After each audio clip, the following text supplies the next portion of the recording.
गोपीजन वल्लभा गिरिवरधारी। गोपीजन वल्लभा गिरिवरधारी। यशोदानंदन व्रजनरंजन। यशोदानंदन व्रजनरंजन। यमुना तीरा वनचारी। यमुना तीरा वनचारी। जयो राधा माधव कुंज बिहारी। जयो राधा माधव कुंज बिहारी। जयो श्री कृष्ण चैतन्य प्रभु नित्यानंद। श्री अद्वैता गदाधर श्रीवासादि गौर भक्तवृंद। हरे कृष्णा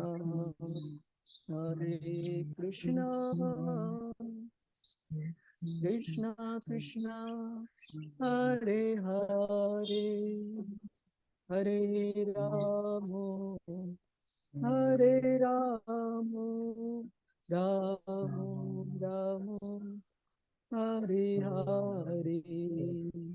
हरे कृष्णा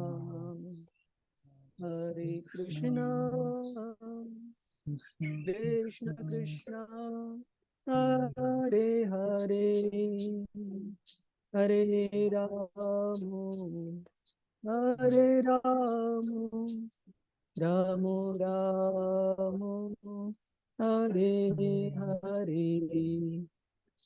हरे कृष्णा हरे कृष्णा, कृष्ण कृष्णा हरे हरे। हरे राम हरे राम, राम राम हरे हरे। हरे कृष्णा हरे कृष्णा, कृष्ण कृष्ण हरे हरे। हरे राम हरे राम, राम राम हरे हरे। जय राधा माधव, राधा माधव श्री राधे। राधा गोविंद, राधा गोविंद श्री राधे। जय जगन्नाथ, जय जगन्नाथ, जय बलदेव जय सुभद्रा।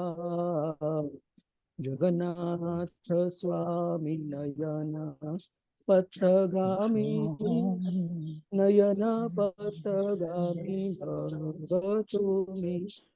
जयो गौरानीताय, जयो गौरानीताय, गौरानीताय जयो गौरानीताय। जयो जयो प्रभुपाद, प्रभुपाद, प्रभुपाद, प्रभुपाद। जयो जयो गुरुदेव, गुरुदेव, गुरुदेव, गुरुदेव। हरिनाम संकीर्तन की जय। श्रील प्रभुपाद की जय। गुरु महाराज जी की जय। Thank you. ओम नमो भगवते वासुदेवाय। ओम नमो भगवते वासुदेवाय। ओम नमो भगवते वासुदेवाय।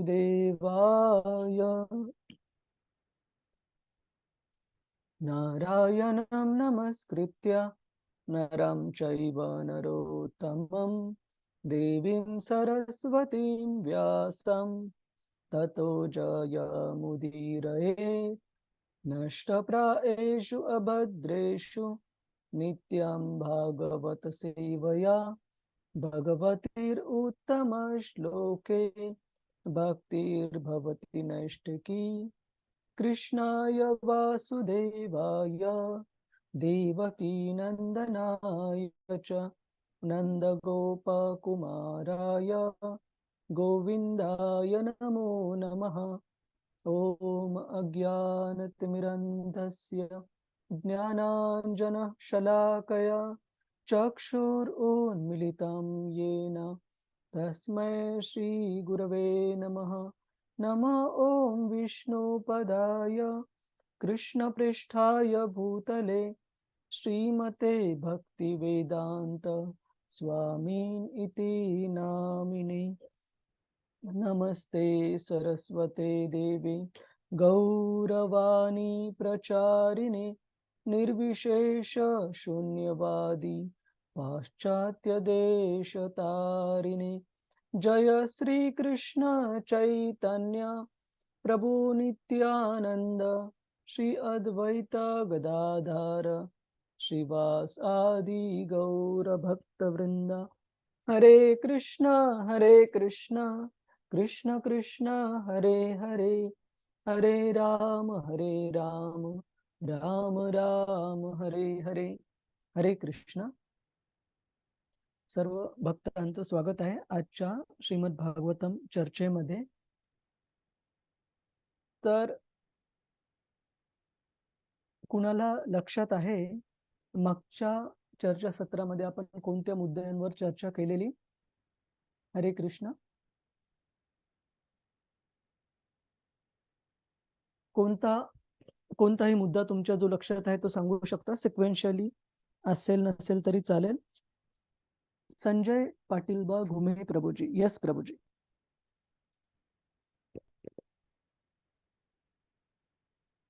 अनम्यूट करा प्रभुजी। हरे कृष्ण प्रभुजी। हरे कृष्ण। सर आपण भक्त कसा असावा, भक्त कसा असावा, आध्यात्मिक प्रगतीसाठी लोभी आणि लोभी असावा अशा पद्धतीने, आणि राजा जो असतो त्यांनी भौतिक म्हणजे प्रजेसाठी जे काम करायचं असतं त्यांनी राज्याला आध्यात्मिक परमेश्वराची कृपा झालेली असते, त्याच्यामुळे ते प्रजेचं चांगल्या प्रकारे हित जोपासता, प्रजेचं कल्याण करता, आध्यात्मिक कार्यासाठी लोकांना म्हणजे जीवांना, बद्ध जीवांना भौतिक जगात परमेश्वराकडे नेण्याचं काम कार्य करत असतात, कारण त्यांच्यावरती भगवान श्रीकृष्णांची पूर्ण कृपा झालेली असते। हा, जर तो राजा राजर्षी असेल, राजर्षी म्हणजे भगवंतांच्या भक्तीमध्ये असणारा भक्त, ज्याने की राजाची पोझिशन, राजाचा स्तर स्वीकारला आहे, तर जरूर तो राजा, जसं पृथु महाराज आहेत, युधिष्ठिर महाराज आहेत, प्रल्हाद महाराज आहेत, ध्रुव महाराज आहेत, परीक्षित महाराज आहेत, ह्या सर्व महाराजांचं, प्रभू रामचंद्र आहेत, या सर्व महाराजांचं आपण राजांचं उदाहरण देतो। आजच्या काळात पण लोक त्याच्यामुळे रामराज्य अनुभवण्यासाठी आतुर असतात। का? कारण अशा प्रकारे हे राजे राज्य करायचे की आपल्यापेक्षा किंवा आपल्याही कोणत्याही प्रियजनापेक्षा या प्रजेपैकी एक आणि एक व्यक्ती कशा प्रकारे भगवंतांच्या भक्तीमध्ये सुखी राहील आणि या जीवनामध्ये आणि या जीवनानंतर परलोकामध्ये जाण्यासाठी तयार होईल, याची नेहमी त्यांना काळजी असायची। आणि आपण मागच्या चर्चेच्या सुरुवातीला प्रभुजी म्हणाले त्याप्रमाणे व्यवसायात्मिका बुद्धीर या श्लोकावर थोडी चर्चा केली की कशा प्रकारे भक्तांची जी मानसिकता असली पाहिजे, ती एका व्यापारी जसा त्याचा व्यापार वाढवण्यासाठी लोभी असतो, तर लोभ इन जनरल आपण रिकमेंड करत नाही. पण भक्तीमध्ये लोभ हा खूप चांगला, अध्यात्मामध्ये प्रगतीसाठी. आणि आपण चर्चा केलेली की कधी भगवंतांच्या कृपेने जर एखाद्या व्यापाऱ्याला एखाद्या दिवशी नॉर्मल दिवसांपेक्षा दुप्पट-तिप्पट जर फायदा झाला, तर तो कधीच असा विचार करणार नाही की चला आता मला 2-3 दिवस व्यापार करायची गरज नाही. तो अजून प्रयत्न टाकायचं ठरवेल, जेणेकरून व्यापारामध्ये अजून आणि अधिक त्याची प्रगती होईल. त्याचप्रमाणे भक्तांना पण पाहिजे की व्यवसायात्मिका बुद्धी आपल्याला डेव्हलप आपल्याला तयार करायला पाहिजे.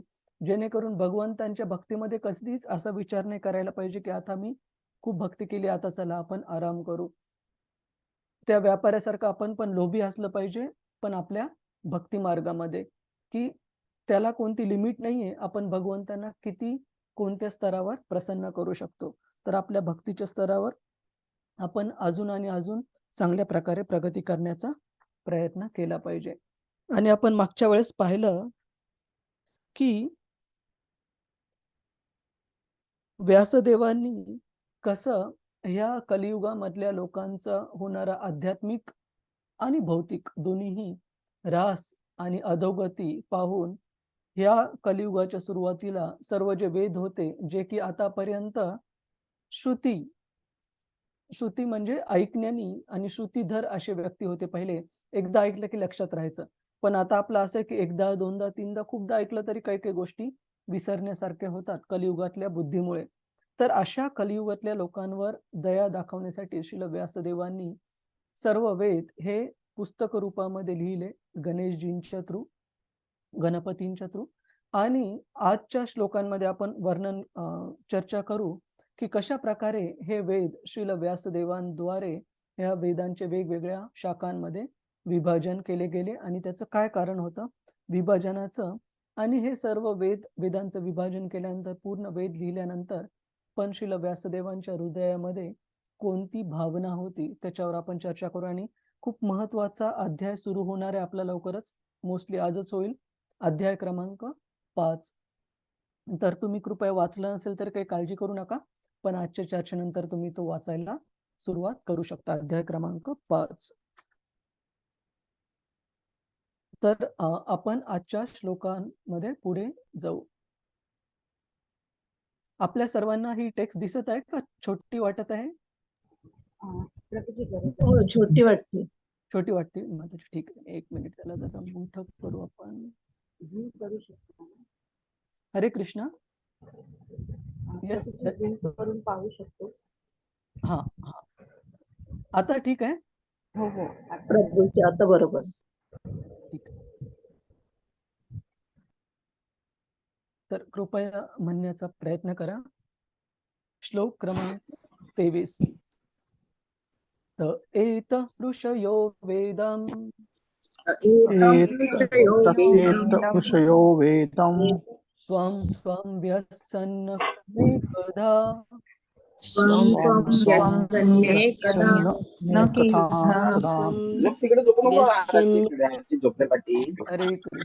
हरे कृष्ण कृष्ण कृष्ण हरे हरे, हरे राम राम राम हरे हरे.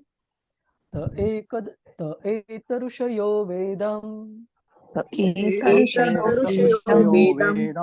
स्वं स्वं व्यसन्ननेकधा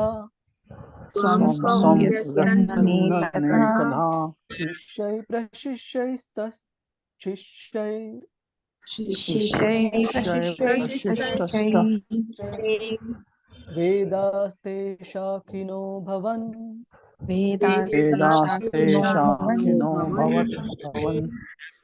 आपल्यापैकी कुणाला वाचायला आवडेल अनुवाद? हरे कृष्ण. संजना माताजी, हरे कृष्ण. हरे कृष्ण. येस. या सर्व विद्वान पंडितांनी आपापल्या वेदांच्या शाखांचे आणखी अनेक शाखात विभाजन केले. त्यांचे शिष्य, प्रशिष्य आणि त्या शिष्यांचे शिष्य होत गेले आणि वेदानुयायांच्या आपापल्या शाखा निर्माण झाल्या. प्रभूजी तात्पर्य पण तात्पर्य आपण चर्चा करू माताजी. हो हो, चालेल. ठीक आहे. हरे कृष्ण. धन्यवाद. तर इथे सांगितलेलं आहे की श्रील व्यासदेवांनी वेगवेगळ्या वेदांच्या वेगवेगळ्या शाखा आणि उपशाखा याच्यामध्ये विभाजन केले. कशामुळे केले ते श्रील प्रभुपादजी तात्पर्यामध्ये सांगत आहेत की वेदचा अभ्यास, वेद पठन करण्यासाठी, अभ्यास करण्यासाठी शास्त्रामध्ये एक पात्रता सांगितली आहे. आणि आधुनिक काळामध्ये, आधुनिक युगामध्ये, ह्या युगामध्ये ही पात्रता लोकांनी चुकीच्या प्रकारे समजून घेतलेली, की एका विशिष्ट प्रकारच्या लोकांनाच वेद हे समजू शकतात.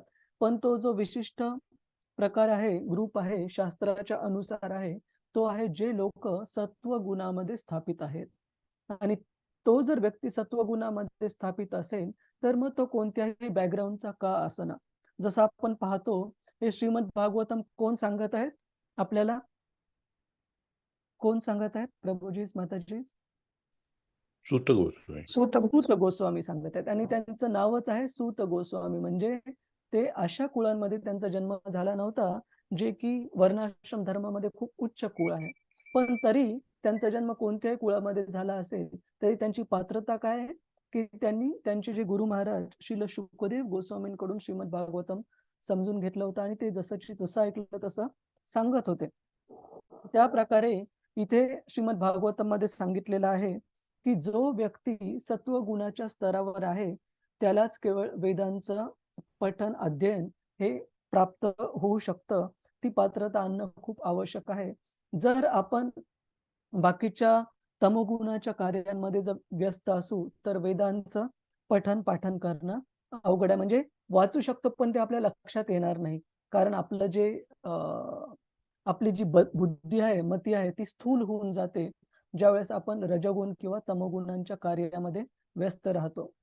तर अशा कलियुगातल्या लोकांचं ज्यांचं अधपतन होत आहे आणि ज्यांच्यामध्ये सत्वगुणाचा ऱ्हास होत आहे, श्रील व्यासदेवांनी अशा लोकांवर दया दाखवण्यासाठी या 4 वेदांचं वेगवेगळ्या शाखा, उपशाखा यांच्यामध्ये विभाजन केलं.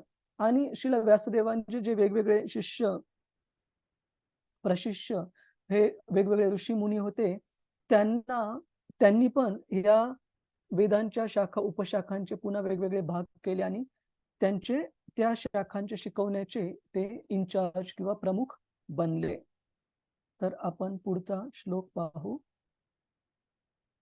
आणि समाजातल्या अशा काही घटकांबद्दल ज्यांना हे वेदांच्या शाखा उपशाखा पण अभ्यास करून त्यांचं जीवनामध्ये अवलंबन करून जीवनाची परिपूर्णता प्राप्त करणं हे अवघड होतं.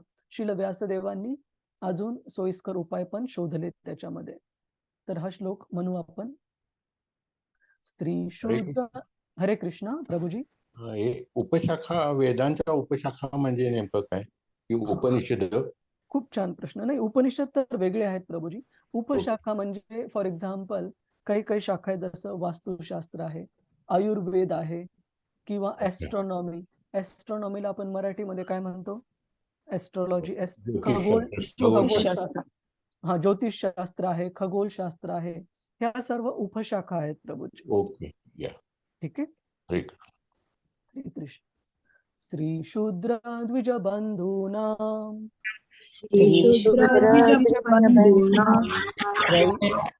त्रयीन श्रुति गोचरा कर्मश्रेयसि मूढानां श्रेय एवं भवेदिह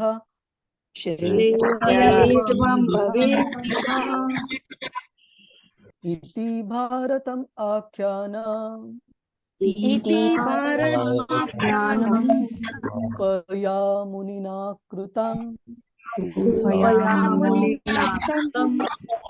हरे कृष्णा. कोणी भक्त हे तात्पर्य अनुवाद वाचाल याचा? संजय घुमे प्रभुजी. यस प्रभुजी. हरे कृष्ण प्रभुजी. हरे कृष्णा. यस प्रभुजी. त्या महर्षींनी कृपापूर्वक असा विचार केला की हे वेदांचे विभाजन लोकांना जीवांचे परमध्येय प्राप्त करून देण्यास समर्थ करील. म्हणून म्हणून त्यांनी महाभारत या महान ऐतिहासिक ग्रंथाची रचना स्त्रिया, शूद्र, द्विजबंधू यांच्याकरता केली. हरे कृष्ण प्रभू. हरे कृष्ण, हरे कृष्ण. आता सर्वात पहिला प्रश्न आपल्या बऱ्याचशा जणांच्या मनामध्ये येऊ शकेल की स्त्रिया, शूद्र, द्विजबंधू यांना कॅटेगरायझेशन का केले? का जे शास्त्र आहे का ते जेंडर बायस्ड आहेत? अजिबात नाही. तर सगळ्यात पहिले आपण हे समजून घेतलं पाहिजे की स्त्री किंवा पुरुष भगवद्गीतेच्या आधारे जर आपण पाहायला गेलं तर आपल्या ज्या प्रकारे कपडे आपण शरीरावर धारण करतो त्या प्रकारे आत्म्यासाठी हा पण एक ड्रेस आहे, हे पण एक बाह्य आवरण आहे. आणि स्त्री म्हणजे कोण आहे की अशी व्यक्ती ज्यांनी आधीच्या जन्मामध्ये असा विचार केला, आणि हे पण शास्त्रात सांगितलेलं आहे की कुणी जर विचार केला ओ स्त्रिया खूप छान आहे, तर जे भगवंतांची भौतिक जी शक्ती आहे, जी भौतिक प्रकृती, मटेरियल नेचर, ती एका जीवाला एका विशिष्ट प्रकारचं शरीर देते त्या जीवाच्या विचारांनुसार. त्याचप्रमाणे एखाद्या, जसं आपण पाहतो भरत महाराजांच्या कथेमध्ये, त्यांनी मृत्यूच्या वेळी हरिणाच्या पिल्लाची त्यांच्या मनामध्ये, त्यांच्या हृदयामध्ये विचार होते की ते पिल्लू कुठं गेलं असं, तर त्यांना पुढचा जन्म हरिणाचा मिळाला. तर भगवद्गीता सांगते यम यम वापी स्मरण भावम त्यजत्यन्ते कलेवरम. त्यजत्यन्ते म्हणजे आपण आपलं शरीर सोडताना जी कोणती आपली भावना असेल त्या भावनाप्रमाणे पुढचा जन्म आपल्याला प्राप्त होतो. तर ह्याच आधारे आपण समजून घेऊ शकतो की पुरुष असू किंवा स्त्रिया असू, हे आपलं सध्याचं आवरण आहे या जन्मामध्ये प्राप्त केलेलं. तर ह्यामध्ये आपण खूप जास्त विचार करून फायदा नाही की नाही यांची स्थिती खूप चांगली आहे, ह्या माताजींची किंवा प्रभूजींची की ते भक्ती खूप छान प्रकारे करू शकतात, नाहीतर आपण अजून एका जन्मासाठी तयार करत आहोत स्वतःला. आपल्याला पाहिजे की आपण ज्या कोणत्या ठिकाणी आत्ता आहोत, स्थाने स्थिता श्रुतिगता, ज्या ठिकाणी आपण सध्या स्थापित आहोत त्या ठिकाणी आपण भक्तीचं पालन कसं करू शकतो आणि ह्याच जन्मामध्ये भगवंतांच्या भगवतधामी जाण्याचा कसा आपण प्रयत्न करू शकतो.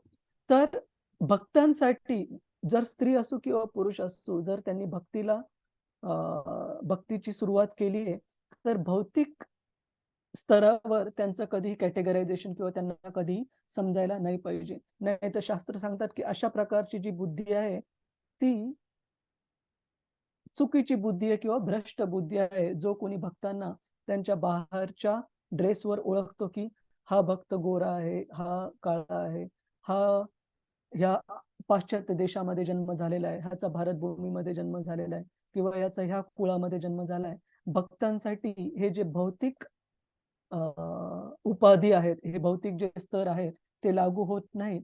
पण अशा प्रकारच्या ग्रुपमध्ये जे कोणी बद्ध जीव अडकलेले आहेत त्यांचा पण उद्धार व्हावा म्हणून श्रील व्यासदेवांनी वेदाचं विभाजन करून स्पेसिफिकली 800 विभाग वेदांचे वेगळे केले, ज्याच्यामध्ये की वेदांची जी शिकवण आहे वेगवेगळ्या कथांच्या माध्यमातून दिलेली आहे, इतिहास आणि पुराण आपण जे म्हणतो.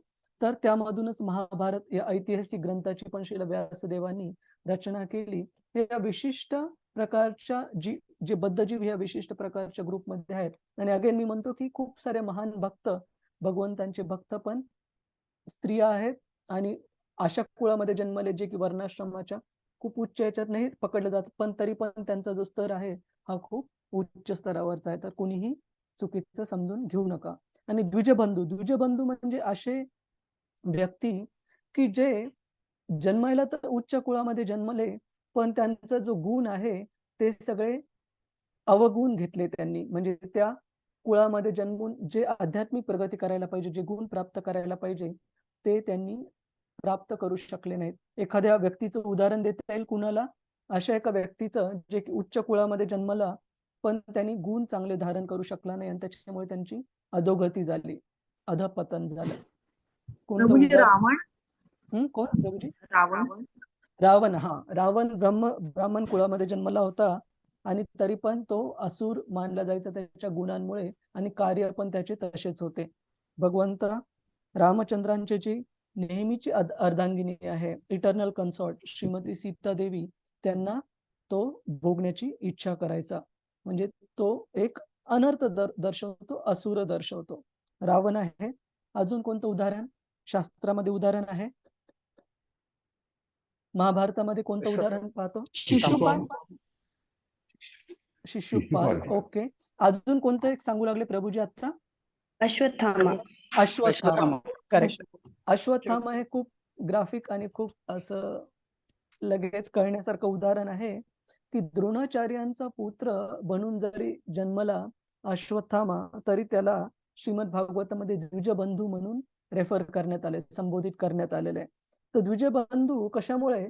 की अश्वत्थामाने असं घाणेरडं कृत्य केलं की कुरुक्षेत्राचं युद्ध संपल्यानंतर द्रौपदी आणि पांडवांचे जे 5 मुलं एका तंबूमध्ये निद्रावस्थेत असताना, आणि लहान मुलं होते, म्हणजे मोठे पण झालेले नव्हते, आणि त्यांची हत्या केली अश्वत्थाम्याने, जे की पूर्ण क्षत्रिय किंवा युद्ध नियमांच्या विरुद्ध आहे. कशासाठी हत्या केली? की त्या 5 मुलांचे जे शिर होते, जे डोके होते, ते तो दुर्योधनाजवळ घेऊन गेला, जो की दुर्योधन मृत्यूशय्येवर होता कुरुक्षेत्राच्या युद्धभूमीवर भीमाकडून पराजित झाल्यानंतर. तर जो की बाह्य चेतनेमध्ये म्हणजे पूर्णपणे कॉन्शियस, पूर्णपणे शुद्धी पण नव्हता, आणि त्याच्या हाताला 5 हे जे डोके अश्वत्थामाने स्पर्श केले, आणि दुर्योधनाला आपल्या स्वामींना प्रसन्न करण्यासाठी खोटं सांगितलं की मी 5 पांडवांना मारलेलं आहे. पण दुर्योधनाने ज्यावेळेस ते डोके हातात धरले, त्यावेळेस लगेच कळालं की हे 5 पांडव नाहीयेत, आणि त्यांच्या मुलांना अश्वत्थाम्याने मारलेलं आहे. आणि तो खूप निराश झाला, नाराज झाला, की त्यांनी रागवला अश्वत्थाम्याला की हे काय केलंस तू? खूप चुकीचं केलंस.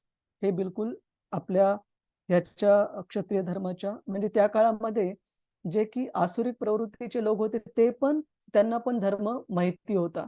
ते कदाचित पालन करत असू नसू ते वेगळी गोष्ट आहे. पण ते पण धर्माच्या जे तत्व होते त्यांना जाणत होते. तर दुर्योधन हा अश्वत्थाम्यावर खूप नाराज झाला की ज्यावेळेस त्याला कळालं की पांडवांच्या मुलांना मृत्यू दिलेला आहे अश्वत्थामाने. नंतर अर्जुन आणि कृष्ण स्वतः जातात त्याला शोधण्यासाठी आणि त्याला पकडून आणतात, आणि अर्जुन अश्वत्थामाला शिक्षा देण्यासाठी, मृत्यूदंड देण्यासाठी तयार होतो. आणि त्यावेळेस आपण बघतो की अर्जुन, भगवंत कृष्ण स्वतः, भीमसेन हे सर्व ह्या विचारांचे होते की अश्वत्थाम्याला पण मृत्यूदंडाची शिक्षा द्यायला पाहिजे. पण द्रौपदी आणि युधिष्ठिर महाराज हे वेगळ्या बाजूने बोलले. द्रौपदी म्हणाली की जे दुःख आता मला होत आहे माझ्या 5 पुत्रांच्या जाण्याने, ते दुःख मला कृपी म्हणजे द्रोणाचार्यांची पत्नी किंवा कृपाचार्यांची बहीण, कृपी यांना ते दुःख होऊ नये की त्यांचा पुत्र, एकुलता एक पुत्र गेल्याने पण त्यांना दुःख होईल. त्यामुळे त्यांना कृपया हे दुःख होऊ नये म्हणून अर्जुन तुम्ही काही कृपया मारू नका अश्वत्थाम्याला. आणि नंतर आपण बघतो की भगवंत आणि श्रीमद भागवतामध्ये पण अश्वत्थाम्याला द्विजबंधू म्हणून संबोधित केलंय की तो त्या लायकीचा किंवा त्या पात्रतेचा नव्हता, त्या कुळामध्ये जन्म घेतलेल्या व्यक्तींनी त्या प्रकारचं कृत्य करावं. तर त्याच्यामुळे असा व्यक्ती जो की, जसं की आपण उदाहरण देतो, कुणी जर मुलगा केवळ डॉक्टरांच्या फॅमिलीमध्ये जन्मला, आई वडील डॉक्टर आहेत, काका काकू, आजी आजोबा, बहीण भाऊ, पण त्या मुलाला आपण डायरेक्ट डॉक्टरची पदवी देऊ शकत नाही किंवा इलाज करण्यासाठी आपण त्याला सर्टिफिकेशन देऊ शकत नाही. का? कारण त्या कुळामध्ये जन्माला कदाचित त्याला शिकण्यासाठी सोपं जाईल, मेडिकलमध्ये जाण्यासाठी त्याला गायडन्स देण्यासाठी घरचे असतील, पण जोपर्यंत तो अभ्यास करणार नाही, नीटची परीक्षा पास होणार नाही आणि ऍडमिशन घेऊन MBBS MD ची डिग्री प्राप्त करणार नाही, तोपर्यंत त्याला डॉक्टर, सर्जन म्हणून सरकार मान्यता देणार नाही उपचार करण्यासाठी. त्याच प्रकारे शास्त्र पण कोणत्याही व्यक्तीला केवळ एखाद्या व्यक्तीचा एका कुळामध्ये जन्म झालाय म्हणून त्याची पात्रता ठरवत नाही, तर पात्रता ठरते त्यांच्या गुण आणि कर्मामुळे. त्यांचे जे गुण आहेत त्यांनी प्राप्त केलेले आणि ज्या प्रकारे कार्य ते व्यक्ती करतात त्याच्यावरून त्यांची पात्रता ठरते. तर आपण पुढे जाऊ. हरे Krishna Prabhuji, I am sorry हा, येस प्रभूजी, आपला 24वा श्लोक चुकलाय का? सुटला का? अच्छा, एक मिनिट, सॉरी. हा, तर एव वेद दूर्मैधै एव वेदानुर्मदै धार्यन्ते पुरुषैर्यथा धार्यन्ते पुरुषैर्यथा एवं चकार भगवान् एवं चकार भगवान् व्यासः कृपण वत्सलः व्यासः कृपणवत्सलः तर कृपण वत्सलः श्रील व्यासदेवांना इथे काय सांगितले कृपण ह्या शब्दाचा जसाची तसा अर्थ म्हणजे कंजूष किंवा अजून मराठीत कंजूष सगळ्यांना माहिती आहे. मराठीमध्ये अजून काय म्हणतो आपण, चिकट. तर कशा प्रकारे एखाद्या व्यक्तीला शास्त्र कंजूस सांगितलं जातं की एखादी खूप मोठी धनसंपत्ती आहे एका व्यक्तीजवळ, पण त्या धनसंपत्तीचा योग्य प्रकारे ज्या प्रकारे उपयोग व्हायला पाहिजे त्या प्रकारे उपयोग हा व्यक्ती करत नाहीये. फॉर एक्झाम्पल मी असं एक प्रॅक्टिकल उदाहरण पाहिलंय की 2007-08 मध्ये ज्यावेळेस नोकरी निमित्त मी आणि मिसेस आम्ही लंडनला एका ठिकाणी राहायचो, तर आमचे जे शेजारी राहायचे एक गृहस्थ, ते त्यांच्या कारला इतके आसक्त होते की दिवस सकाळी संध्याकाळी त्या कारला धुण्यामध्ये, स्वच्छ करण्यामध्ये आणि वेगवेगळे सोल्युशन्स वगैरे त्यांनी आणलेले होते, एकदम चकाचक ठेवायचे. आणि त्या कारला थोडं पण धूळ लागलेली किंवा स्क्रॅच वगैरे गेलेला पण त्यांना जमायचं आणि खूप छान व्यवस्थित ठेवायचे. पण ते कार आपली घरच्यांना वापरण्यासाठी पण देत नसायचे, आपल्या पत्नीला पण वापरण्यासाठी देत नसायचे. कारण त्यांना नेहमी भीती असायची की बायकोनी जर चालवली आणि थोडं जर इकडे तिकडे कुठे धक्का लागला तर कारला नुकसान होईल.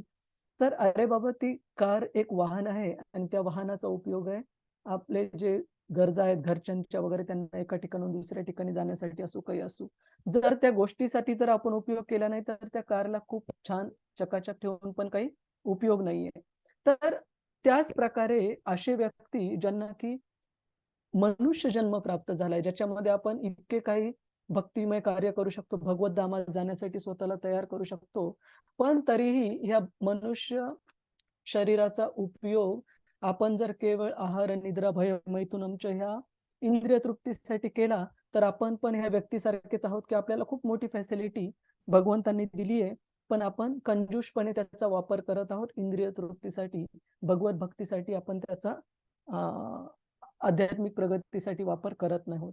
तर अशा कृपण वत्सल, अशा अज्ञानी लोकांसाठी, आध्यात्मिक दृष्ट्या कंजूष लोकांसाठी त्यांच्यावर दया दाखवण्यासाठी श्रील व्यासदेवांनी वेदांचे विभाजन केले आणि ते वेगवेगळ्या शाखा उपशाखांमध्ये प्रस्तुत केले. तर आपण आता पुढे जाऊ. श्लोक क्रमांक 26.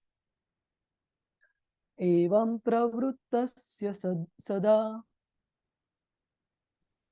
एवं प्रवृत्तस्य सदा भूतानां श्रेयसी द्विजः भूतानां श्रेयसी द्विजः सर्वात्मकेनापि यदा सर्वात्मकेनापि यदा नातुष्यद्हृदयं ततः नातुष्य हृदयं ततः. हे द्विजांनो, व्यास महर्षींनी अखिल लोकांच्या कल्याणाकरिता कार्य करण्यातच स्वतःला संलग्न केले होते, तथापि त्यांच्या मनाला शांती प्राप्त होत नव्हती. तरी ते सूत गोस्वामी सांगत आहेत व्यासदेवांच्या हृदयातील भावना, हृदयाची स्थिती काय, की एवढं सर्व वेगवेगळ्या प्रकारच्या पात्रतेच्या लोकांना त्यांचं कल्याण व्हावं म्हणून त्यांनी वेदांचं विभाजन केलं आणि सर्व गोष्टी ज्या की व्यक्तींना या भौतिक जगामध्ये सुखात राहण्यासाठी आणि भौतिक जगानंतर हळूहळू प्रगती करण्यासाठी आवश्यक आहेत, त्या सर्व वेदांमध्ये दिल्यानंतर पण श्रील व्यासदेवांच्या हृदयामध्ये ना तुष्यद म्हणजे जी संतुष्टी होती, अतुष्यत म्हणजे संतुष्टी नसणे, संतुष्टी समाधान हे तरी पण श्रील व्यासदेवांच्या हृदयामध्ये नव्हतं. त्यांना का असंतुष्ट वाटत होतं, का काहीतरी कमी आहे, काहीतरी लॅकिंग आहे असं का वाटत होतं श्रील व्यासदेवांना, ते सूत गोस्वामी पुढे सांगतात. नाति प्रसीदत हृदयः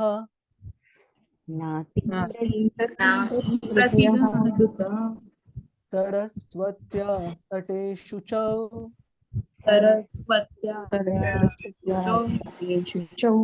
वितर्कयन् विविक्तस्थ वितर्कयन् विविक्तस्तम् विविक्त इदं चोवाच धर्मवित्. इदं चोवाच धर्मवित्. तर अशा प्रकारे त्यांच्या हृदयामध्ये असंतुष्टता वाटल्याने श्रील व्यासदेव ते काय झाले, विचारमग्न झाले. कारण ते धर्माचे सार जाणणारे होते आणि त्यांनी सरस्वती नदीच्या पवित्र तीरावर एकांतात बसून स्वतःशी विचार करू लागले. काय विचार करू लागले ते इथे दिलेले आहे. भारतव्योपदेशेन भारतोपदेशेन याम्नायार्थश्च प्रदर्शितः याम्नायार्थश्च प्रदर्शितः दृश्यते यत्र धर्मादि दृश्यते यत्र धर्मादि स्त्रीशूद्रादिभिरप्युत स्त्रीशूद्रादिभिरप्युत. मी कठोर व्रताचे पालन करून निष्कपट भावाने वेद, आध्यात्मिक गुरु आणि यज्ञीय अग्नीची पूजा केली आहे. मी महाभारताचे कथन करून शिष्य परंपरेचे महत्व दाखवून दिले आहे. तसेच नियमांचे पालनही करून दाखवले आहे. त्यामुळे स्त्री, शूद्र आणि अन्य द्विजबंधू धर्माचा मार्ग पाहू शकतात. तशील व्यासदेवांनी असा मनामध्ये विचार केला की सर्व समाजाच्या घटकांसाठी जे पात्र आहेत, जे काही प्रमाणात पात्र आहेत किंवा जे अपात्र आहेत, त्या सर्व समाजाच्या घटकांसाठी मी वेद आणि आध्यात्मिक गुरु आणि यज्ञीय अग्नीची पूजा केली आहे. वेगवेगळ्या इतिहास पुराणांचं कंपोजिशन केलं आहे आणि वेदांचं, त्यांच्या शाखा आणि उपशाखांचं पण कंपोजिशन केलं आहे. तरी पण मला ही असंतुष्टता, हे समाधान का वाटत नाहीये हृदयामध्ये. आपण हे राहिलेले 3-4 श्लोक एकदा म्हणू आणि मग चर्चा एकत्र करू. धृत व्रतेन हि मया छंदांसी गुरवोऽग्नयः छन्दांसि गुरवोऽग्नयः मानिता निर्व्यलीकेन निर्व्यलीकेन गृहीतं चानुशासनम् चानुशासनम्. वेदांनुसार आवश्यक असणाऱ्या सर्व साधनांनी मी पूर्णपणे युक्त आहे. असे असून सुद्धा हरे कृष्ण, असे असून सुद्धा मला स्वतःला अपूर्णत्वाचा अनुभव होत आहे.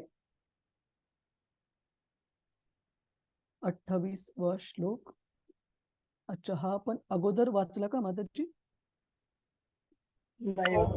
हो, 29 तुम्ही पहिला वाचला, नंतर 28. सॉरी माताजी, सिक्वेन्स गडबड झाली. तथापि बत मे दैयो यात्मा चैवात्मना विभुः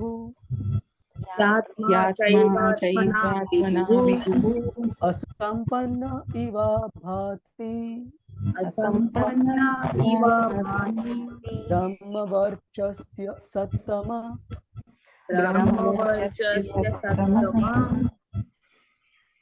याचं आपण ट्रान्सलेशन वाचलं. वेदानुसार आवश्यक असणाऱ्या सर्व साधनांनी मी पूर्णपणे युक्त आहे. असे असून सुद्धा मला स्वतःला अपूर्णत्वाचा अनुभव येत आहे. कदाचित असे म्हणावे की पूर्णत्वाला प्राप्त झालेल्या आत्म्यांना, अर्थात परमहंसांना आणि अच्युत भगवंतांना, अशा दोघांनाही प्रिय असलेल्या भक्तीचे मी विशेष रूपाने वर्णन केले नाही. इथे श्रील व्यासदेव आता त्यांना स्वतःच्या हृदयामध्ये कारण कळत आहे की का त्यांना इतकं सगळं शास्त्र सर्व समाजाच्या घटकांसाठी लिहून पण स्वतःला त्यांना पूर्णपणे संतुष्टी, समाधान प्राप्त झालेलं नाहीये. त्याचं कारण ते इथे सांगत आहेत. तर हा श्लोक महत्वाचा आहे, आपण हा एकदा म्हणू. किंवा भागवता धर्म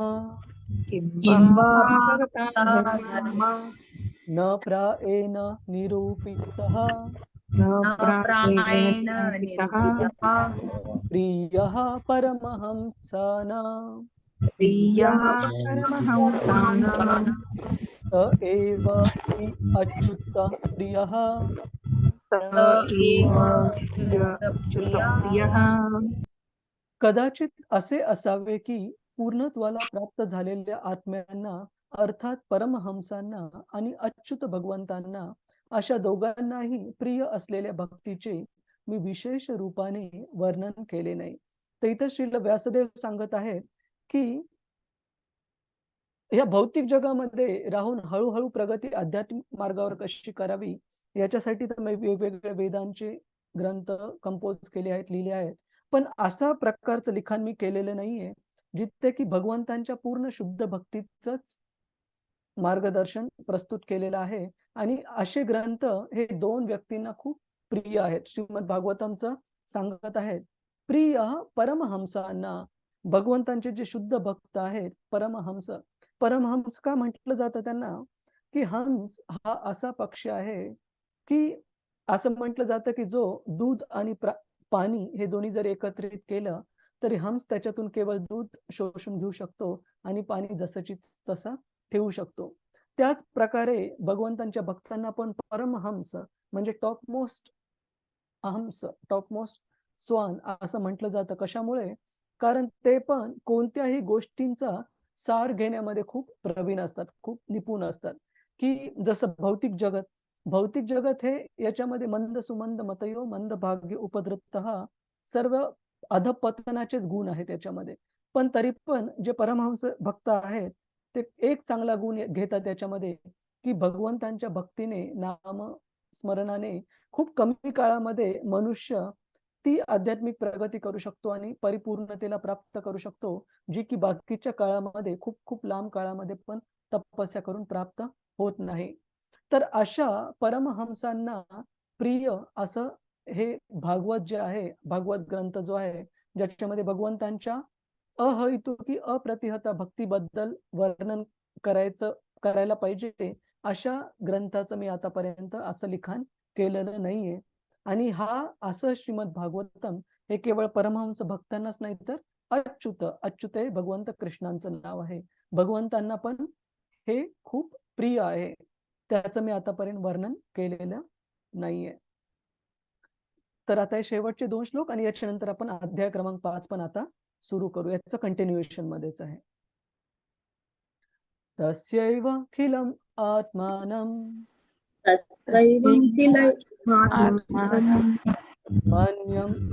मन्यमानस्य खिद्यतः मन्यमानस्य खिद्यतः कृष्णस्य नारदोऽभ्यागात् कृष्णस्य नारदोऽभ्यागात् आश्रमं प्रागुदाहृतम् आश्रमं प्रागुदाहृतम् तर श्रील व्यासदेव आपल्या अपूर्णतेविषयी खेद करीत असताना पूर्वी सांगितल्याप्रमाणे सरस्वतीच्या तीरावर बसलेल्या त्या कृष्ण द्वैपायन व्यासांच्या आश्रमात कोण आले? महर्षी नारद मुनी आले, जे की श्रील व्यासदेवांचे गुरु होते.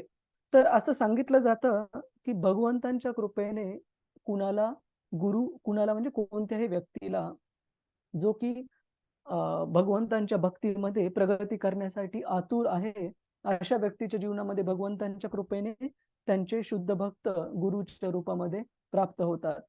आणि त्या गुरूंच्या कृपेने भगवंत भक्ताला प्राप्त होतात. म्हणजे भगवंताच्या कृपेने गुरु प्राप्त होतात आणि गुरूंच्या कृपेने भगवंत कृष्ण आणि त्यांची भक्ती प्राप्त होते. तर अशा प्रकारे त्यांचे जे शिष्य होते श्रील नारद मुनींचे, श्रील व्यासदेव, त्यांच्या हृदयामध्ये हरे कृष्ण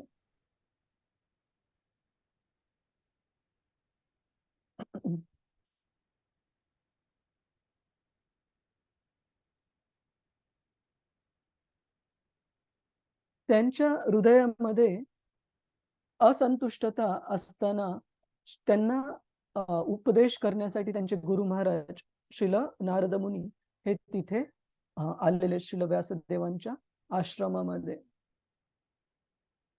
आणि आपण एक गोष्ट इथे पाहतो की भगवंत त्यांचे जे शुद्ध भक्त असतात त्यांना वेगवेगळ्या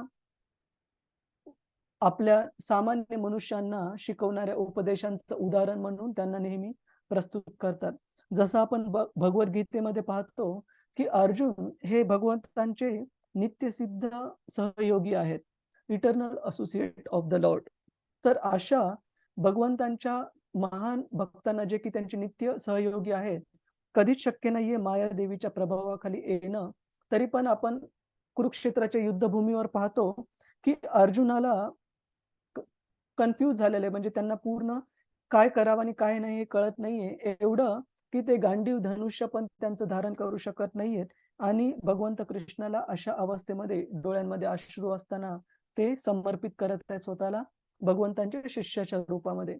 त्याचप्रमाणे इथे आपण पाहतो श्रील व्यासदेव जे की 3ऱ्या अध्यायामध्ये आपण पाहिलं, अराउंड 22 जे इन्कार्नेशन जे अवतार सांगितले होते भगवंतांचे 22 ते 23, त्या 23 अवतारांमध्ये शक्त्यावेश अवतार म्हणून श्रील व्यासदेवांचं पण आपण वर्णन पाहतो. तर अशा श्रील व्यासदेवांना कदापिही शक्य नव्हतं की त्यांच्या हृदयामध्ये असंतुष्टी किंवा असमाधान असावं.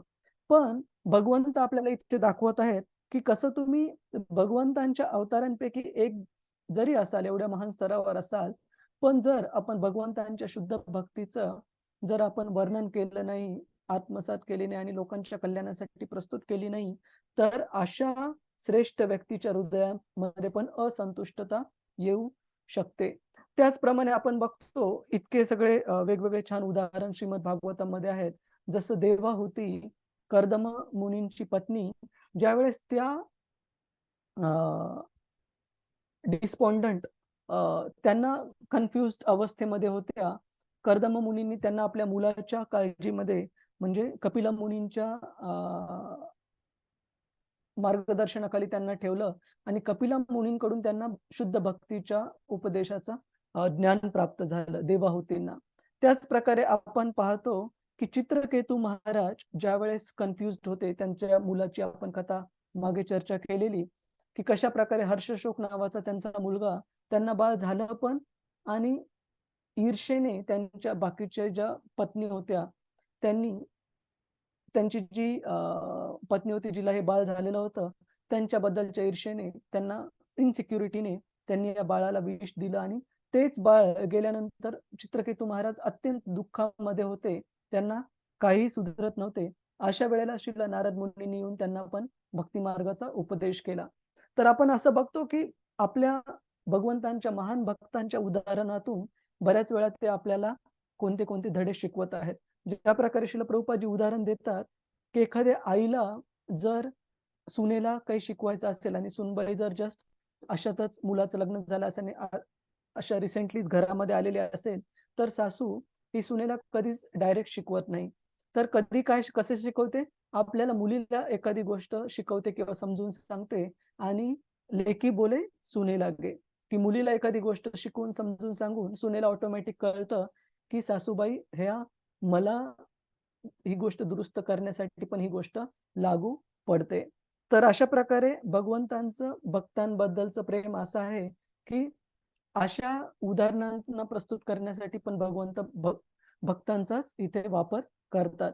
तर आपण बघतो की श्रील व्यासदेव दिव्य शक्तीने संपन्न असताना पण भगवंतांच्या अवतारापैकी एक त्यांचं वर्णन असताना पण त्यांच्या हृदयामध्ये असंतुष्टता होते, कारण त्यांनी भगवंतांचे दिव्य कर्माचे आणि शुद्ध भक्तीचे पूर्ण वर्णन केलेले नव्हते. तर आता या अध्यायामधला शेवटचा श्लोक आपण मग 5वा अध्याय सुरू करू. तम अभिज्ञाय सहसा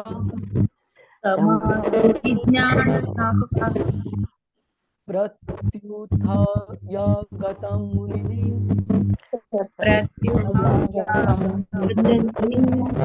पूजयामास विधिवन्ना नारदं सुरपूजितं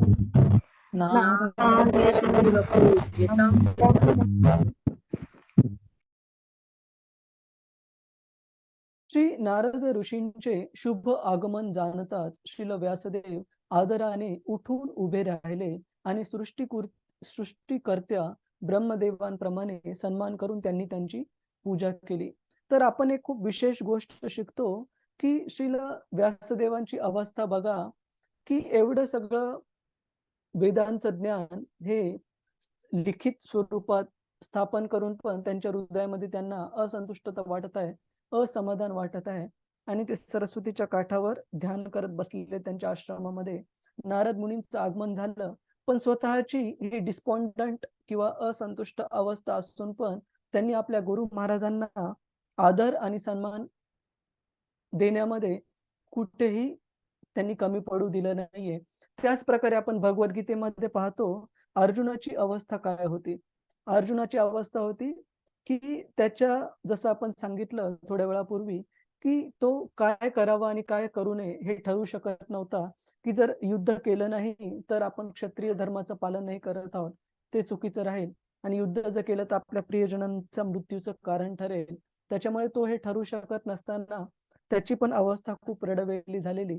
पण त्या अवस्थेमध्ये पण अर्जुनाने स्वतःला भगवंत कृष्णांचा शिष्य म्हणून समर्पित केलं आणि भगवंतांना आपलं सर्वस्व अर्पण करून यथा वाच्यसी तत् शृणु, की ज्या प्रकारे तुम्ही म्हटले त्याचप्रमाणे मी पालन करेन, असं अर्जुनांनी भगवंतांना कमिटमेंट किंवा वचन दिलं.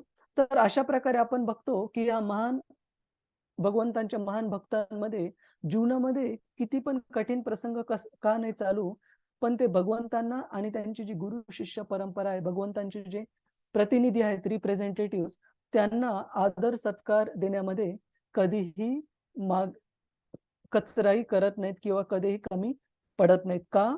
कारण असं सांगितलं जातं की भगवंतांचे जे प्रतिनिधी आहेत, गुरु परंपरा आहे, त्यांना आपला आदर सत्कार करणे म्हणजे भगवंतांनाच आपला आदर प्रणाम अर्पण करण्यासारखं आहे.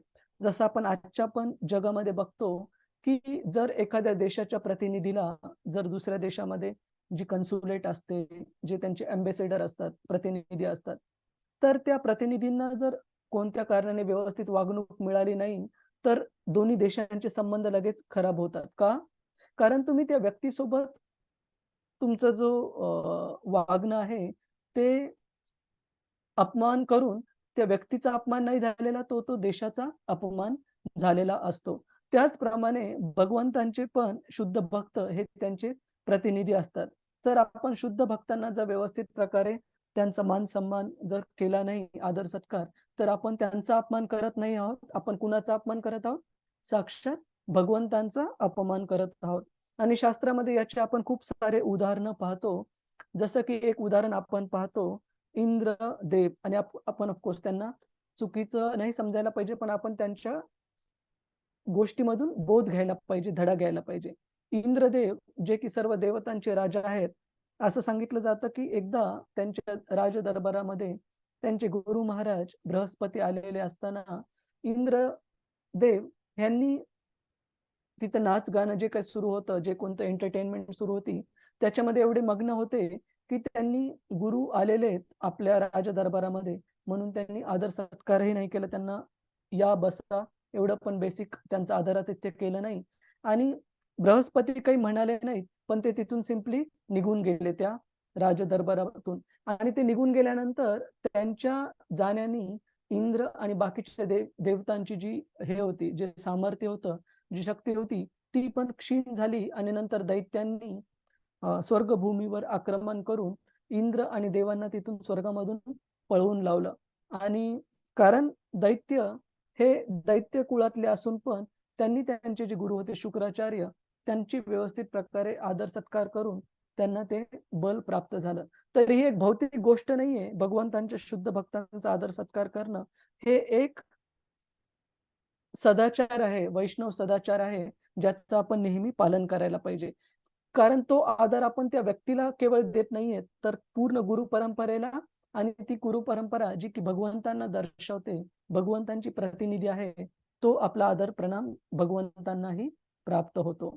त्याच्यामुळे जर आपल्याला भगवंतांशी, कृष्णाशी कसं डील करायचं, कसं इंटरॅक्ट करायचं हे जर शिकायचं असेल, तर आपल्याला त्यांच्या भक्तांशी कसं व्यवहार करायचा तो शिकणं खूप आवश्यक आहे. नाहीतर भगवंत म्हणतील की तुम्ही मला तर पूर्ण प्रार्थना वगैरे ऑफर करता, पण भक्तांशी आदान-प्रदान करताना खूप त्यांचा एखाद्या सामान्य भौतिकवादी व्यक्तीप्रमाणे त्यांच्याशी आदार प्रदान करता, तर ते योग्य नाहीये. तर आपण श्रील व्यासदेवांच्या आदराने उभे राहण्याने आणि सन्मान देण्याने श्रील नारद मुनींना हे समजू शकतो. तर याच बरोबर चौथ्या अध्यायाचं नारद गमन नामक चौथ्या अध्यायाचं आपण चर्चा इथे कन्क्लूड करू. आणि पूजा माताजी आपण 1-2 श्लोक घेतले तर चालतील? Yes yes Prabhuji. हरे ठीक. कृष्ण. हरे कृष्ण.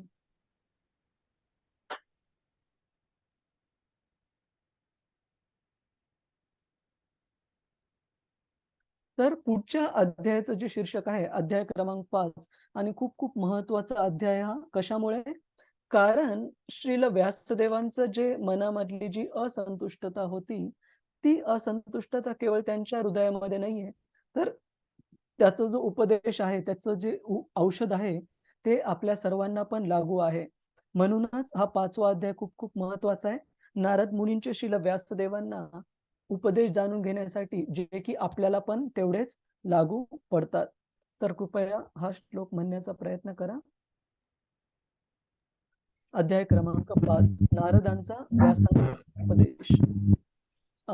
रजनी माताजी बॅकग्राऊंड आवाज येते माताजी. हरे कृष्ण.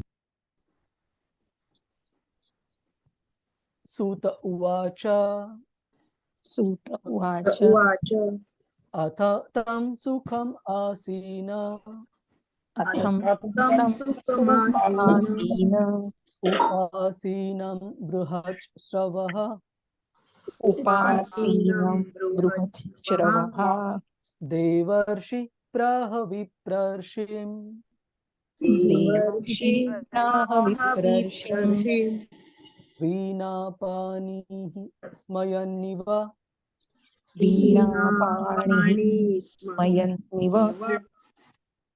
सूत गोस्वामी म्हणाले, अशा प्रकारे सन्मानित झालेले, हातात वीणा घेतलेले देवर्षी नारद सुखपूर्वक आसनावर विराजमान झाले आणि स्मित हास्य करीत ते जवळच बसलेल्या ब्रह्मर्षींना उद्देशून म्हणाले. तर इथे एक शब्द खूप महत्वाचा आहे, स्मयन इव. स्मयन इव. स्मयन इव म्हणजे स्मित हास्य करत. तर नारद मुनी श्रील व्यासदेवांच्या आश्रमात आल्यानंतर स्मित हास्य करत का होते, याचं वर्णन याचं आपल्याला आचार्यांनी सांगितलेलं आहे की त्याचे 2 कारण होते. एक जे महत्वाचं कारण होतं की त्यांना माहिती होतं श्रील व्यासदेवांच्या हृदयामध्ये काय सुरू आहे आणि त्यांच्या मनामध्ये असलेली असंतुष्टता याचं कारण काय आहे हे श्रील नारद मुनींना माहिती होतं, कारण ते त्रिकालज्ञ आहेत. आणि केवळ त्याचं कारणच माहिती नव्हतं, तर नारद मुनींना त्याचा उपाय, त्याचं औषध पण माहिती होतं की व्यासदेवांच्या ह्या मनातल्या असंतुष्टतेला दूर करण्यासाठी उपाय काय आहे. त्यामुळे नारद मुनी हे स्मित हास्य करत होते. आणि दुसरं एक कारण होतं नारद मुनींनी स्मित हास्य करण्याचं, आपले जे शिष्य आहेत श्रील व्यासदेव त्यांना एनकरेज म्हणजे आपण मराठीमध्ये काय म्हणतो त्याला? प्रेरणा देणे, प्रोत्साहन. त्यांना प्रोत्साहन देण्यासाठी की हे शिष्य तुम्ही काळजी करू नका, मी इथे आलेलो आहे ना, मला माहिती आहे काय कारण आहे आणि तुमचा जो असंतुष्टतेचं तुमचं जे कारण आहे ते जरूर दूर होईल, तुम्ही कृपया निराश होऊ नका. अशा प्रकारे आपल्या शिष्याला प्रोत्साहन देण्यासाठी या 2 कारणासाठी नारद मुनींच्या चेहऱ्यावर स्मित हास्य होतं. ते स्मित हास्य असं नव्हतं की आपल्या शिष्याला अडचणीमध्ये पाहून हास्य करण्यासाठी, असं अजिबात नव्हतं. त्यांना प्रोत्साहन देण्यासाठी आणि त्यांच्या हृदयामधल्या असंतुष्टतेचं कारण माहिती असण्यासाठी आणि त्याचा उपाय पण माहिती असल्यामुळे त्याच्यावर नारद मुनींनी स्मित हास्य केलं. आणि आपण भगवद्गीतेमध्ये पण पाहतो, जर भगवद्गीतेचा आपण तो श्लोक पाहिला, 1 मिनिट,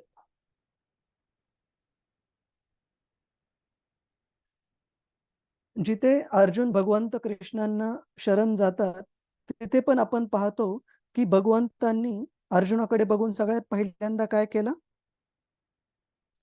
स्मित हास्य केलं. हा, श्लोक क्रमांक 10 जर आपण पाहिला 2.10, मी ते तुम्हाला याच्यावर दाखवतो.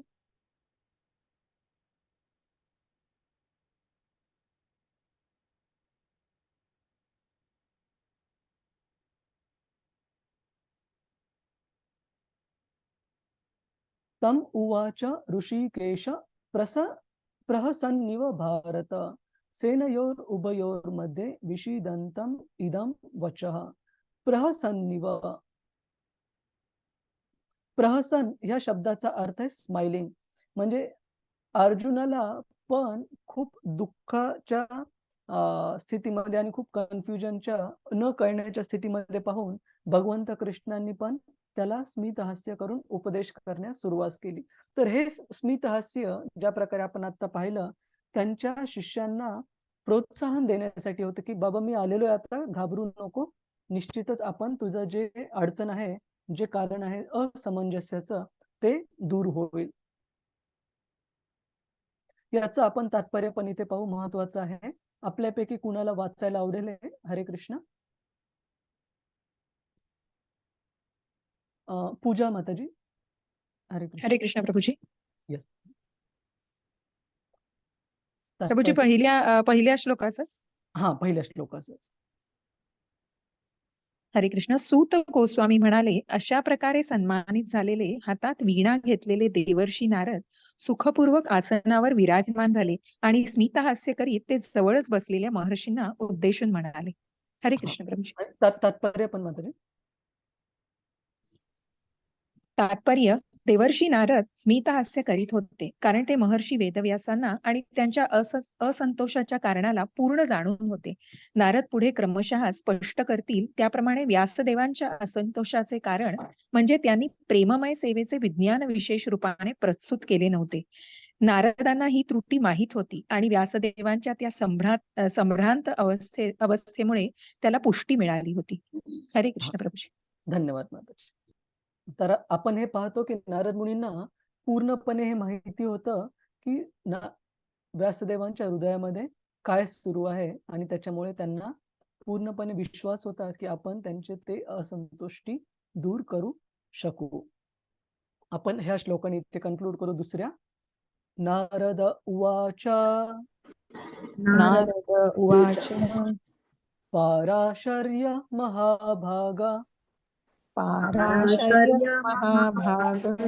भवतः कच्चिदात्मना. भवतः कच्चिदात्मना. परितुष्यति शारीरा. परितुष्यति शारीरा. आत्मा मानस एव वा. आत्मा मानस एव वा.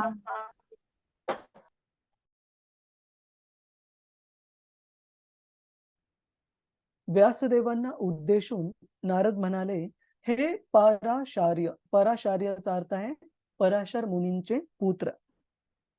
हे पराशार्य, मनाला तसेच शरीराला आत्मसाक्षात्काराचे विषय मानून तुम्ही संतुष्ट झाला आहात का? तर इथे नारद मुनी व्यासदेवांना विचारत आहेत की तुम्ही हे स्टेप बाय स्टेप जे आपल्या आध्यात्मिक जीवनामध्ये प्रगती करण्यासाठी जे वेद आणि बाकीचे ग्रंथ लिहिलेले आहेत, जिथे की तुम्ही भगवंतांच्या शुद्ध भक्तीचं वर्णन केलेलं नाही, तर हे सगळे ग्रंथ लिहून तुम्ही संतुष्ट झाला आहात का? मनाला तसेच शरीराला आत्मसाक्षात्काराचे विषय म्हणून काय सांगितलंय की जे जास्तीत जास्त वैदिक ग्रंथांचं जे ज्ञान आहे ते कशावर केंद्रित आहे? शरीराच्या छान ठेवण्यावर, विशेष ठेवण्यावर. धर्म अर्थ काम मोक्ष म्हणजे धर्माचं पालन कशासाठी करायचं? अर्थार्जन करण्यासाठी. आणि अर्थ कशासाठी कमवायचा? आपल्या शरीराच्या वेगवेगळ्या इंद्रियांना इंद्रिय तृप्ती देण्यासाठी. तर हे जे पुरुषार्थ वेदांमध्ये सांगितलेले आहेत, त्या पुरुषार्थांनी हे भगवत भक्ती अंततः कधी प्राप्त होईल? हळूहळू स्टेप बाय स्टेप जाण्याने. जसं की जर 50-60 मजली जर बिल्डिंग असेल, इथे खूप मोठे मोठे बिल्डिंग आहेत, तर आपण जर 50व्या मजल्यावर चालत जायचं म्हटलं तर शक्यतो सगळ्यात पहिले तर शरीरच थकून जाईल आणि वेळ पण खूप लागेल. पण श्रीमद भागवतम हे एका लिफ्ट घेण्यासारखं आहे. तुम्ही लिफ्ट घेतले की एक बटन दाबून 1-2 मिनिटामध्ये 50व्या मजल्यावर पण लगेच पोहोचू शकता. तर इथे नारद मुनी व्यासदेवांना कशा प्रकारे संबोधित करत आहेत? पराशार्य. पराशार्य म्हणजे त्यांना हे लक्षात आणून देत आहेत की तुम्ही कोणत्या महान ऋषीमुनींच्या पोटी जन्माला आलेले. नारद मुनी व्यासदेवांचे वडील कोण आहेत? श्रीला पराशर मुनी. पराशर मुनी.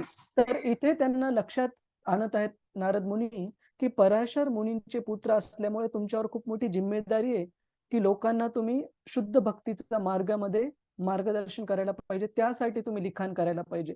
आणि हे लिखाण करायचं राहून गेलेलं आहे तुमचं. आणि बाकीचं कोणतं लिखाण केलंय तुम्ही? जे की शरीर आणि आत्मा ह्या दोघांना एकत्र ठेवून शरीराला कसं व्यवस्थित ह्या भौतिक जगामध्ये ठेवता येईल हळूहळू प्रगती करण्यासाठी ते ज्ञान तुम्ही दिलेलं आहे. तर हे सगळं करून तुम्ही संतुष्ट आहात का? म्हणजे नारद मुनींनी डायरेक्ट विषयाला हात घातलेला आहे. आणि इथे आपण भगवद्गीते पण पाहतो.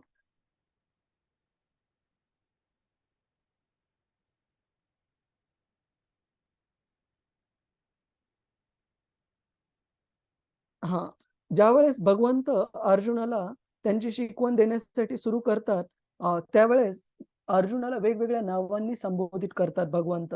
जसं भगवद्गीतेच्या दुसऱ्या श्लोकामध्ये जर आपण दुसऱ्या अध्यायामध्ये जर 14वा श्लोक पाहिला, मात्र स्पर्शास्तु कौंतेय शीतोष्ण सुख दुःखदा आगमा अपइनो नित्यस्ताम स्थितिक्षस्व भारत. इथे आपण पाहतो की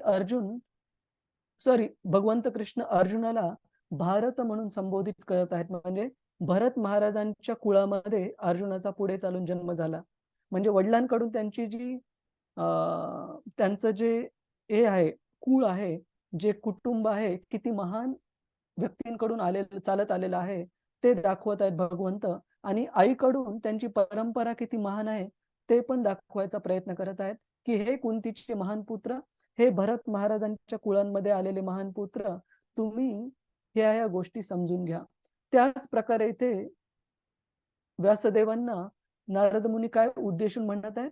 हे पराशर मुनींचे पुत्र, मनाला तसे तुमच्या अशा महान परंपरेमधून जन्म झाल्यानंतर तुमचं काम आहे शुद्ध भक्तीबद्दल ह्या जगाला मार्गदर्शन करणं. पण तुम्ही आतापर्यंत केवळ जे भौतिक गोष्टी आहेत, ज्या कर्मकांडाच्या गोष्टी आहेत, ज्या पूर्णपणे शुद्ध भक्तीच्या नाहीयेत, केवळ आणि केवळ त्याच्यावरच तुम्ही वर्णन केलेलं आहे. तर आपण इथे आजची चर्चा थांबू आणि कुणाचा काही प्रश्न असेल तर तो आपण घेऊ. प्रश्न, टीका, टिप्पणी जर कुणाची असेल तर. हरे कृष्ण. हरे कृष्ण प्रभूजी. हरे कृष्ण संजना माताजी. येस माताजी.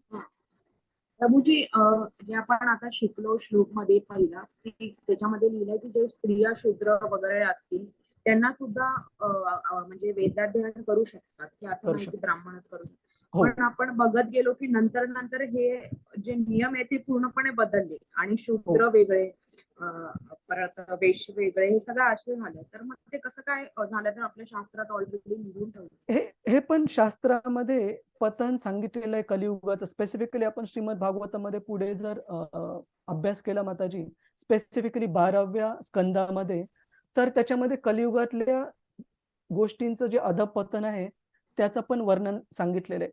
आणि त्या वर्णनापैकी काही गोष्टी तुम्हाला आत्ता दिसतील आणि काही गोष्टी वाचून पण आश्चर्य वाटेल की अरे बापरे, इतकं पण गोष्टी ह्या लयास जाऊ शकतील का कलियुगामध्ये? लवकर इथून बाहेर पडलेलं चांगलं. त्याच्यामध्ये एक गोष्ट सांगितली की जो वर्णाश्रम धर्म आहे कशा प्रकारे तो पूर्णपणे भ्रष्ट होऊन जाईल कलियुगामध्ये, की भगवंतांनी सांगितलेलं असताना पण की गुण आणि कर्म या आधारावर व्यक्तीला समजलं जावं. आजच्या युगामध्ये आपण पाहतो जन्माच्या आधारावर समजलं जातं, जे की शास्त्राप्रमाणे नाहीये. जसं आपण आजच्या काळात पण काही क्वालिफिकेशन केवळ जन्माच्या आधारे घेत नाहीत. उदाहरणार्थ मी डॉक्टरांचं उदाहरण दिलं की आपण अशा व्यक्तीकडून इलाज करून घेणार नाही केवळ जो डॉक्टरांच्याच आईबाबांच्या कुळामध्ये जन्मलाय, जर त्याच्याकडे डिग्री नसेल तर. त्याचप्रमाणे केवळ आणि केवळ जन्म प्राप्त केल्याने शास्त्रांच्या अनुसार पात्रता नाही मिळत. आणि कलियुगामधल्या अधपतनाचं एक अधपतन हे वर्णाश्रम धर्माचं पण सांगितलेलं आहे माताजी. तर काय झालेलं आहे अधपतन? कारण कलियुग हे काळच पूर्ण अधपतनाचा आणि नैतिक दोषांनी भरलेलं. नैतिक मूल्यांचा ऱ्हासाचा काळ आहे माताजी. मग तुम्ही म्हणाल की भगवंतांकडून पार्शालिटी का ह्या काळाबद्दल? अजिबात नाही. तुम्हाला आश्चर्य वाटेल की कलियुगाला वेगवेगळ्या महान ग्रहांवरचे, जसं जनलोक असू, तपलोक असू, महरलोक असू किंवा सत्यलोक असू ब्रह्माजींचा, या महान लोकांवरचे ऋषी मुनिगण पण कलियुगाला भजतात, पूजा करतात. का? हो. कारण एकदम नामस्मरण. छोट्या काळामध्ये आपण पूर्ण जीवनाचं परिपूर्णता प्राप्त करू शकतो. क्रॅश कोर्स आहे हा. तर जरूर बऱ्याच गोष्टी ह्या उलट्या पुलट्या झालेल्या आहेत, बऱ्याच गोष्टी ह्या सत्ययुगाप्रमाणे नाही आहेत, पण जो फायदा आहे कलियुगाचा तो आपण घेण्याचा प्रयत्न केला पाहिजे माताजी. नाहीतर एक प्रॉब्लेम आहे. प्रॉब्लेम असा आहे की आपण जर एका विशिष्ट व्यक्तींबद्दल, ग्रुपबद्दल विचार केला की हे असं का, तसं का नाही, तर आपल्या मनामध्ये ते इम्प्रेशन्स एवढे डीप होतील की कदाचित मृत्यूच्या वेळेला तेच इम्प्रेशन चुकून आले डोक्यामध्ये, तर आपल्याला परत त्याच ठिकाणी जन्म घ्यावा लागेल. म्हणजे उदाहरणार्थ एक उदाहरण देतो की समजा दोन देशांमध्ये भांडणं आहेत, समजा पटत नाही बिलकुल, भारत पाकिस्तान असू द्या किंवा कोणते दुसरे देश असू द्या, तर देशभक्तीची भावना वगैरे ठीक आहे, पण ती भावना एवढी पण अशी नसू नये की स्वतःला आपण अशा स्वरूपात समजू की मी ह्या देशातलाच व्यक्ती आहे आणि दुसऱ्या देशाबद्दल इतका द्वेष करू की मृत्यूच्या वेळी त्या जर देशाचा विचार आला तर आपल्याला पुढचा जन्म तिकडचा प्राप्त होईल आणि कदाचित आपण तिकडचे देशभक्त बनू, आपल्या देशाला, आजच्या देशाला द्वेष करायला लागू. त्याच्यामुळे हे ओळखून घ्यायला पाहिजे की शाश्वतरित्या आपलं जे स्थान आहे ते ना तर स्त्री, ना तर पुरुष, ना तर ब्राह्मण, क्षत्रिय, वैश्य किंवा शूद्र. आपलं स्थान आहे गोपीर भरतूर पदकमलयोर दास दास अनुदास. भगवंतांच्या भक्तीमध्ये आपण दासांचे दास आहोत. हे आपलं शाश्वत आयडेंटिटी आहे माताजी. ठीक आहे. बाकीच्या ज्या कोणत्या सराउंडिंग आहेत, मान्य करतो मी की त्या सोप्या नाही आहेत. बऱ्याच वेळा जीवनामध्ये बऱ्याच कठीण काळांमधून जावं लागतं आपल्याला एका विशिष्ट ठिकाणी कधी कधी जन्म प्राप्त होऊन. पण आपण हे समजायला पाहिजे की एका एक्झाम हॉलमध्ये 50 विद्यार्थी बसलेले, प्रत्येकाचा पेपर वेगळा आहे आणि मी जर विचार करायला लागलो की माझाच पेपर अवघड आहे, माझ्या पुढच्या स्टुडंटचा चांगला आहे, माझ्या मागच्या मुला मुलीचा चांगला पेपर आहे, सोपा आलेला आहे, तर मला काय होईल? माझा पेपर तर पास होणार नाही ते तर निश्चित राहील आणि मला पुन्हा एकदा ते एक्झामिनेशन हॉलमध्ये यावं लागेल पेपर सॉल्व्ह करण्यासाठी. त्याच्यामुळे हा विचार करण्यात अर्थ नाही की रजनी माताजींना काय पेपर आहे, किरण प्रभूजींना काय पेपर आहे. आपण हे ओळखायला पाहिजे की आपल्या परीक्षेसाठी जो आपल्याला पेपर आहे तो भगवंतांनी स्वतः दिलाय आणि त्यासाठी ज्या कोणत्या गोष्टी आवश्यक आहेत तो पेपर पास करण्यासाठी, ते पण भगवंत सपोर्ट करायला तयार आहेत. तर आपल्याला पेपर बदलून नाही पाहिजे, आपल्याला परीक्षा क्लिअर करून पाहिजे. ठीक आहे माताजी? हो प्रभूजी. प्रभूजी एक रिक्वेस्ट होती. हा हा. आपला जो सॅटर्डेचा क्लास आहे त्याचा टाइम जरा पुढे होईल का, म्हणजे 8-8:30 पर्यंत? चालेल. तो तर पॉसिबल आहे? हा, तर माताजी ते मी पूजा माताजींना एकदा सांगेल, बाकीच्या भक्तांना पण थोडं त्यांना विचारायला सांगेल. आणि प्रभूजी, कारण की इकडे नवी मुंबईमध्ये ना ऍक्च्युली पाण्याचा खूप प्रॉब्लेम चालू आहे. Okay okay. आणि तो क्लास म्हणजे लाईव्ह अटेंड करण्यामध्ये असं भक्ती वाटते ना, तर मग ते एकदा लिंक तुटली ना मग ते परत थोडं कन्फ्युजन होतं. चालेल माताजी, मी पूजा माताजींना सांगतो तुम्हाला बोलण्यासाठी आणि बाकीच्या पण भक्तांचं एकदा चेक करण्यासाठी, आणि आम्ही जरूर शक्य झालं तर चालेल प्रभूजी. चालेल. ओके. धन्यवाद प्रभू. हरे हरे कृष्ण. कृष्ण. आणि माझ्याकडून पण क्षमा असावी सगळ्यांना की मी वीकडेजला कधी कधी थोडं इनकन्व्हिनियन्स होतो तुम्हाला माझ्यामुळे, पण इथला ऑफिसचा शेड्यूल असा आहे की कधी कधी संध्याकाळी बरंच थांबावं लागतं. तरी पण मी जरूर प्रयत्न करेल यानंतर शक्यतोवर आपले क्लासेस वीकडेज मधले मिस होऊ नयेत म्हणून. ठीक आहे. हरे कृष्ण प्रभूजी. हरे कृष्ण किरण जाधव प्रभूजी. या 32व्या श्लोकामध्ये कृष्ण द्वैपायन व्यास असा जो शब्द आलाय, यामध्ये या अनुवादमध्ये सरस्वतीच्या तीरावर बसलेल्या त्या कृष्ण द्वैपायन व्यास, द्वैपायन, कृष्ण द्वैपायन म्हणजे कृष्ण द्वैपायन म्हणजे असे व्यक्ती, असं आपण पाहतो की युजली नेहमी करता व्यासदेव हे एक पद आहे प्रभूजी. जसं इंद्र, चंद्र, वरुण, वायू हे देवतांचे जसे पद आहेत, पण कधी कधी भगवंत स्वतः आपल्या अवतारा थ्रू हे पद धारण करतात आणि आपल्याला म्हणजे ह्या ज्या भौतिक जगातलं त्या पदाचं जे कार्य आहे ते पूर्ण करतात. तर आपण खूप भाग्यशाली आहोत की आपल्या ह्या सध्याच्या काळामध्ये ब्रह्माजींच्या ह्या दिवसामध्ये व्यासदेवांचं हे पद साक्षात भगवंतांच्या अवतारानेच धारण केलेलं आहे. म्हणून त्यांना कृष्ण द्वैपायन व्यास लिहिलेलं आहे. ओके. आणखीन